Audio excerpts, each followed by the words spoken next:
নমস্কার বন্ধুরা, all about কুকিংয়ের একটা নতুন পর্বে আপনাদের সকলকে স্বাগত জানাই।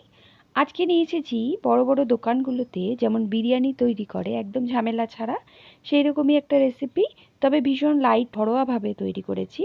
চলুন রেসিপিটা শুরু করা যাক।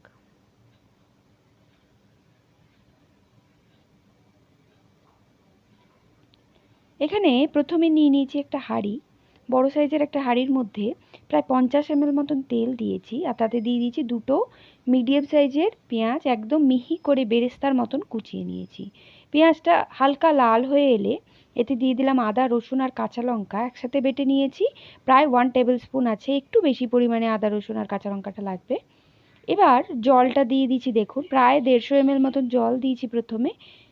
এটা একটু ফুটে উঠলে এতে দিয়ে দিচ্ছি লঙ্কার গুঁড়ো, এটা কাশ্মীরি রেড চিলি পাউডার আর হলুদ। আমি এখানে কোনো রকম রং ব্যবহার করিনি, কালার ব্যবহার করিনি, তার পরিবর্তে আমি হলুদ দিয়েছি। আপনারা চাইলে কালার ইউজ করতে পারেন। জলটা একটু ফুটে উঠলে এতে আরও প্রায় 400 ml মতন জল দিয়ে দেবো। প্রায় 400 থেকে 450 ml জল লাগবে।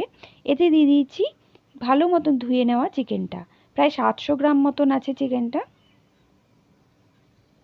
এবার এতে দিয়ে দিচ্ছি আলুটা নিজের পছন্দ মতন দেবেন, আমি 4টে মতন দিয়েছি। এবার এটাকে ভালো মতন মিশিয়ে ঢেকে রান্না করব আঁচ কমিয়ে প্রায় 20 মিনিট মতন। একটু সেদ্ধ হয়ে যাবে ভালো মতন। একটু মিঠা আতর দিয়ে দিচ্ছি, এতে আলুতে আর মাংসে বিরিয়ানির ফ্লেভারটা আসবে। ভালো করে মিশিয়ে দিচ্ছি আর ঢাকনা বন্ধ করে আঁচ কমিয়ে এটাকে রান্না করব 20-25 মিনিট। আলুটা ভালো মতো সেদ্ধ হয়ে যাবে, মাংসটাও কুক হয়ে যাবে। এখন আমি একটা মিশ্রণ তৈরি করে রাখছি। হাফ কাপ দুধের মধ্যে গুঁড়ো দুধ দিয়ে দিচ্ছি, এটা খোয়ার কাজটা করবে। আর দিচ্ছি 2 থেকে 3 ড্রপ মিঠা আতর। গোলাপ জল দিলাম, কেওড়া জল আমি স্কিপ করলাম, আপনারা চাইলে দিতে পারেন। আর একটু হলুদ দিয়ে এটাকে মিশিয়ে রেখে দিচ্ছি।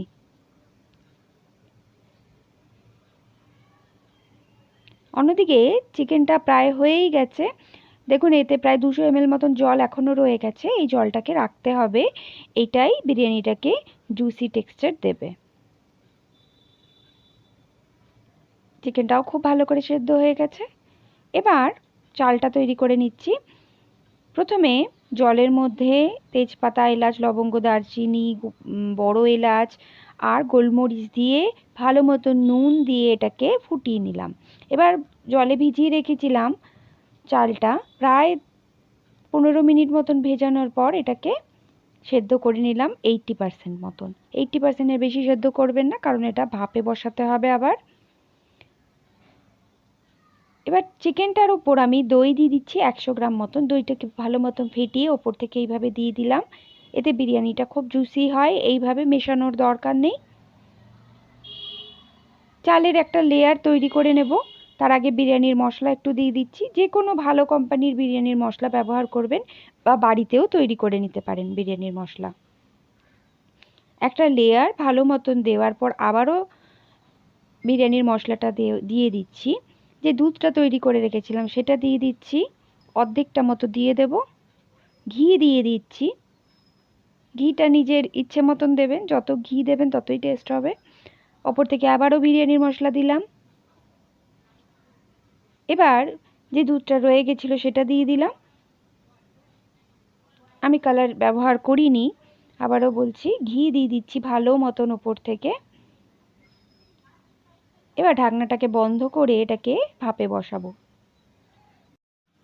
আমি বিরিয়ানির হাঁড়ির মুখটা আটা দিয়ে বন্ধ করি না, একটা তাওয়া ভালো মতন গরম করে নেওয়ার পর তারপরে বিরিয়ানির হাঁড়িটা বসিয়ে দিয়েছি।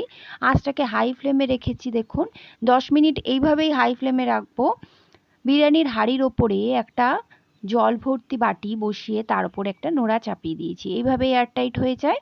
আর প্রথম আঁচে 10 মিনিট এইভাবে রাখার পর তারপরে আঁচটাকে একদম কমিয়ে আরও 20 মিনিট মতন রাখবো। প্রায় 30 মিনিট টোটাল রাখতে হবে, তারপরে আবারও 20 মিনিট এটাকে আঁচ বন্ধ করে রাখতে হবে। 20 মিনিট পর আমি এটাকে খুলছি, এটা একদম রেডি হয়ে গেছে, একদম ঝরঝরে বিরিয়ানি রেডি হয়ে গেছে। এটাকে পরিবেশন করে দেখাচ্ছি, দাঁড়ান।